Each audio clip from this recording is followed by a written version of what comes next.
I'm just a human. Yeah. So for me to act like cancer isn't bothering me is a lie, you know, because I got fucking cancer, man. You know, it's not an easy thing to admit.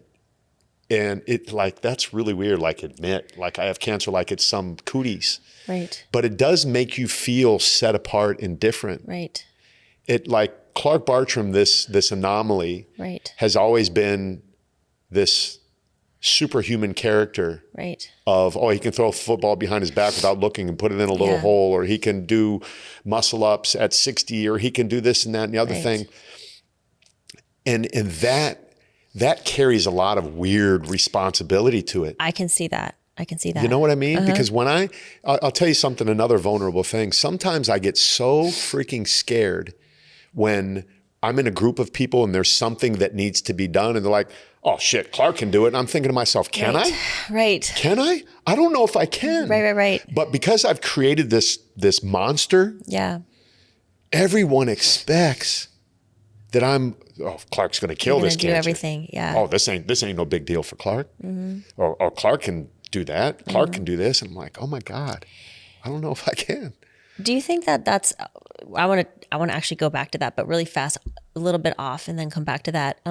Do you feel like people who are highly successful, because none of us really know what the hell we're doing, you know? I mean, the most successful people probably don't know what the hell they're doing. We just don't know. I think that the secret to success, personally, this is my opinion, is really, you know, in moments where you're the most fearful, because I think the most successful people probably face the most fear. You pretend like you're not, and you pretend you put up as much of a false sense of the fact that you feel like you can do it to where people are convinced. And that, I truly believe, is the secret. I don't know, maybe I stand alone in this, but what are your thoughts on that? I was watching Man on Fire yesterday. You ever saw that movie? My wife's like, you're watching this again? I'm like, probably my 150th time watching it. But there's a scene where Senor Creasy is talking to little Pia and she's getting ready to go swimming. Yeah. I don't know why it's making me emotional when I say this, but it's the relationship that they had, right? And she's like, I'm going to be the toughest swimmer out there. And he's like, trained or untrained? Right. You're either trained or untrained. Right. I think I've trained myself to be that person that you just talked about, to be the one that in the midst of whatever it is that I got going on, people think I got it together. I got this. I know. Yeah. People think I got it together when inside, maybe I don't, but at least I'm giving off this energy to give people comfort. It's like, oh, Clark, cancer. I think half the people that I told that I have cancer have forgotten.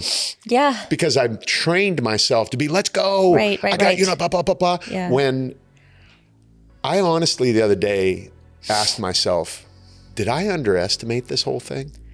Did I just kind of walk through this like I'm Clark Bartram, it ain't gonna hurt me, and I blew it off like I can continue to live my life without taking some action and immediate action? Right. I think I have, to a degree.